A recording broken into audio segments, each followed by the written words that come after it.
Hey, it's Jordan with Status Coup. President Biden reverses himself on his red line that the U.S. would stop funding weapons to Israel to slaughter and commit genocide against Palestinians if Israel invaded Rafah after his billionaire Zionist donors roared at Biden for 5 minutes, stopping weapons to Israel. As I always say, follow the money, Lebowski.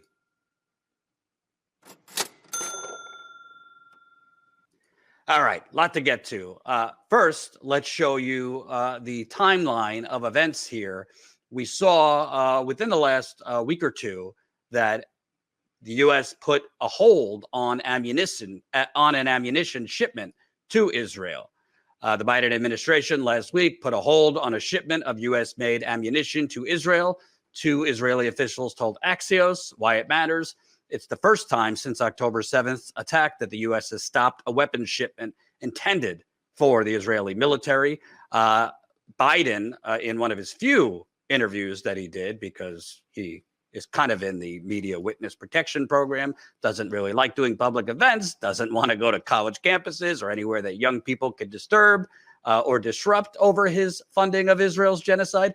He went on CNN and he pretty specifically and emphatically said that the U.S. and him, the president, would not support any more weapons going to Israel if Israel invaded Rafah. Let's take a look. I know that you have paused, Mr. President, shipments of 2,000-pound U.S. bombs to Israel due to concern that they could be used in any offensive on Rafah. Have those bombs, those powerful 2,000-pound bombs, been used to kill civilians in Gaza? Civilians have been killed in Gaza as a consequence of those bombs and other ways in which they go after population centers. And I made it clear that if they go into Rafah, they haven't gone into Rafah yet. If they go into Rafah, I'm not supplying the weapons that have been used historically to deal with Rafah, to deal with the cities, to deal with that problem. We're going to continue to make sure Israel is secure in terms of Iron Dome and their ability to respond to attacks like came out of the Middle East recently.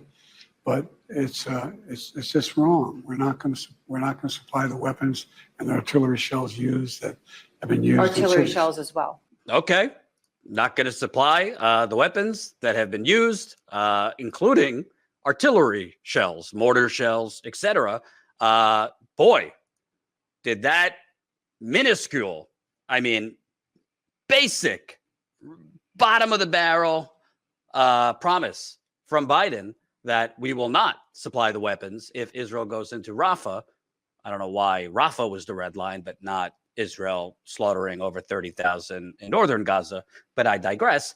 That did not sit well with the real presidents, congressmen, and senators here in the United Corporations of America, the donors. Because as I always tell you, the president, the senators, the Congress folk, the governors, they're not the ones really making the decisions. The donors are, because we live in the United Corporations of America. After Biden basically for 5 minutes withheld aid from Israel, this did not sit well with his billionaire Zionist donors, which is the real reason Biden has been issuing a blank check to Israel. I have been saying this for months. Everyone's like, I don't understand why Biden is willing to commit political suicide. Because it's about the money, Lebowski, the donors. After Biden and the U.S. temporarily withheld shipments from Israel, one of the biggest donors to the Democratic Party wrote a scorched letter to Biden's inner circle. This is from Chaim Sabin. He is a Zionist billionaire. He stole the Power Rangers from Japan and made millions and billions off of it here in America. He wrote to Steve and Anita, that's Anita Dunn, high up in the White House, close to Biden, and Steve Ricchetti, who's been with Biden forever. Can you please share with the president, dear President Biden, we, all caps, the U.S., as you stated numerous times, believe that Hamas should be defeated. We, the U.S., in this case, you, Mr. President, have decided to stop sending munitions to Israel to achieve the goal that you have set up for Israel and ourselves. even beyond Israel, this sends a terrible message to our allies in the region. And beyond that, we could flip from doing the right thing to bending to political pressure. Let's not forget that there are more Jewish voters who care about Israel than Muslim voters that care about Hamas. Bad, bad, bad decision on all levels. Please reconsider. Bad, bad, bad. Please reconsider. Gotta love the line, there's more Jews than Muslims. So, kill the Muslims, kill the Arabs, kill the Palestinians. There's more of us than them, which isn't even true, but I digress. He's talking about voters in America. These are the billionaire donors. Haim Sabin has a net worth of $3 billion with a B dollars. Let's do it again.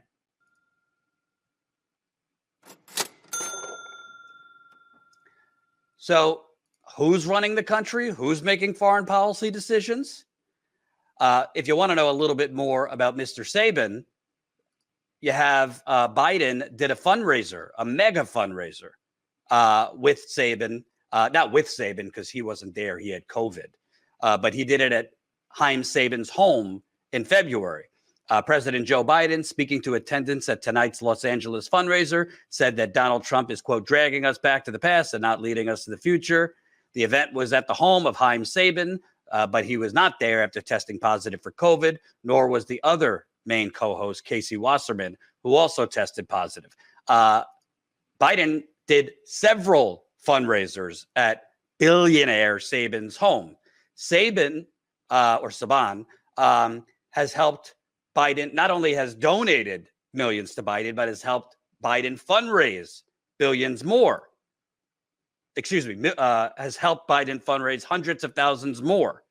So Haim Sabin is one of the biggest donors to the Democratic Party. He has donated massively to Bill Clinton, Hillary Clinton, Harry Reid when he was in the Senate, Chuck Schumer, Nancy Pelosi, the whole corporate cabal running the Democratic Party. This guy is essentially the biggest, one of the biggest sugar daddies, financial sugar daddies that the Democratic Party relies on. And he is super duper duper pro-Israel. So when Biden set his red line, well, that didn't sit well with Mr. Saban. By the way, it also didn't sit well with Jeffrey Katzenberg. He was the former head honcho at DreamWorks Animation, happened to give the Young Turks $20 million a few years ago. He's also the co-chair, one of the co-chairs of Biden's campaign. He's worth almost $1 billion. He's also a super duper Zionist. And by the way, if you want to know how close Jeffrey Katzenberg is to the Biden campaign, this is about high-level meetings that were going on in the White House a couple months ago because Democrats are freaking out over Biden's polls.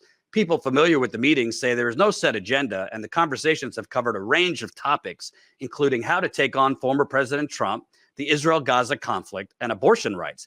Jeffrey Katzenberg, the movie mogul, who is the national co-chair of Biden's campaign and longtime Democratic fundraiser, has been organizing the meetings. You got to love it. These public servants like Joe Biden, well, if you're a billionaire who can buy off Joe Biden and the Democrats, you have a straight line. You could send direct emails to Biden's closest advisors. If you're Jeffrey Katzenberg, I think he's worth $900 million. You could be a co-chair of Biden's campaign. You could be organizing meetings in the White House. You and I don't get those privileges, but I guess if I became a billionaire, I could. Well, after Biden for 5 minutes paused weapons shipments to Israel, and after Mr. Saban, as well as, by the way, Democratic Party lawmakers who also take tons of money from AIPAC and donors like Saban, they freaked out. In a letter to Biden on Friday, 26 Democrats led by Congressman Josh Gottheimer wrote they are deeply concerned about the message the administration is sending to Hamas and other Iranian-backed terror group proxies with the pauses in weapons shipments. Well, they huffed and they puffed and they got their wish. Came out yesterday, exclusive from the Wall Street Journal. Biden moves forward on $1 billion in new arms for Israel. The administration notifies Congress of a large arms package after withholding shipments of bombs last week. The Biden administration notified Congress on Tuesday that it was moving forward with more than $1 billion in new weapons deals for Israel. U.S. and congressional officials said a massive arms package less than a week after the White House paused a shipment of bombs over a planned Israeli assault on Rafah. The latest weapons package includes the potential transfer of $700 million in tank ammunition, $500 million in tactical vehicles, and $60 million in mortar shells. Gets cut off because I'm not paying for the Wall Street Journal.